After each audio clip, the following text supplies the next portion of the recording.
Well, speaking of friends, Mike Evans has probably been in the presence of more heads of states than most heads of states.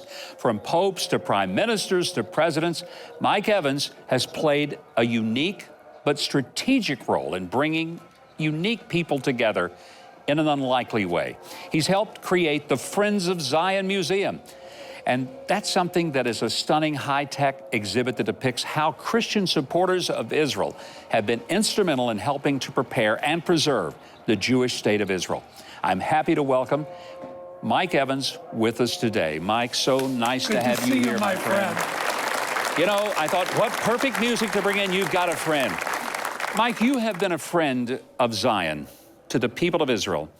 And, for example, you've got a Facebook page that is now the largest Facebook page, the Jerusalem prayer page on Facebook. 34 million friends? In religion, yeah. It's the #1 of religion in the world. That's pretty impressive. You know, I can't imagine that many people that don't like me, much less than do. So that's, but I want to talk about Friends of Zion. The museum that you have created here in Jerusalem is an extraordinary venue for people to come and understand how Christians have played a role in really helping to create this modern time of Israel. Tell us about that. I had no heroes. My father was a Jew hater. My father didn't believe I was his son. My mother was an Orthodox Jew. I was named after my grandfather, Rabbi Mikhail Katz-Nelson, who was burned to death in his synagogue with 2,000 Jews by professing Christians who lit it on fire screaming, "Christ killer." My mother said, "Christians kill Jews. Christians hate Jews. Jesus died, don't dig him up."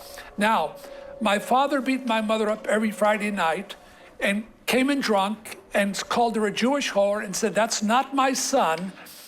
He's illegitimate. You had an affair with a Jewish man."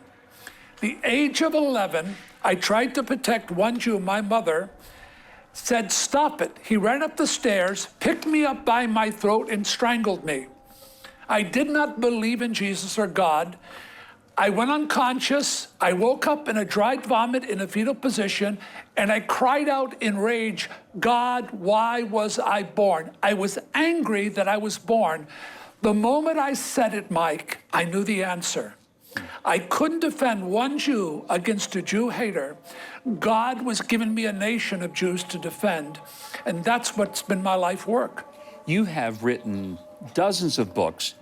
You have traveled the world, and you've met many world leaders, attempting to help them to understand the strategic role that Israel plays in the world. You gave us a reason as to why you do what you do. Yes. But how do you get people together? I mean, you've met with the Pope and many prime ministers and many presidents. How are you able to get them to have an audience with you so that you can help them to understand the value of the nation of Israel? You know, I think everyone wants a friend. It's hard to dislike a person who wants to be your friend.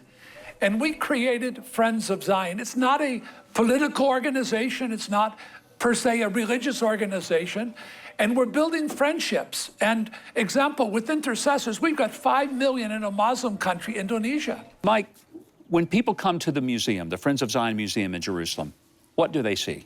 Well, heroes in history. Example, I said to George W. Bush, "How about the first George W. Bush?" He said, "Oh, 1844, yes." A relative of George W. Bush who wrote a book from Hebrew, Ezekiel 37, the Valley of Dry Bones, predicting the rebirth of Israel, restoration of the Hebrew language, restoration of Jerusalem, and it's a relative of our two presidents. So we've taken many of them. John Patterson is the godfather of Yoni Netanyahu. He led the first fighting force in 2,000 years, Jewish, Christian leading Jews. Yeah, it's heroes in history. There have been many views among Jewish people that the Christians are their enemies. Your whole mission is to say, no, real Christians are not their enemies, but friends. Well, we have the Corrie ten Boom work in Holland also. They saved 800 Jews. When Casper was told, "Old man, we'll let you die in your own bed if you promise us not to bring another Jew into this house. He said, I would consider it an honor to give my life God's chosen people. The next Jew that knocks, I will gladly bring in. He died in an unmarked grave. These are heroes. These are, you know, the president uses the term fake news. Well, we have fake Christians. And then we have real Christians. These are real Christians, and these are Christian heroes. Well, Mike, you are a real Christian. You're a real hero. You're a real friend. And I want to say thank you for being here, and thank you for the Friends of Zion Museum. It's an honor. One of the most amazing places I've been to on planet Earth.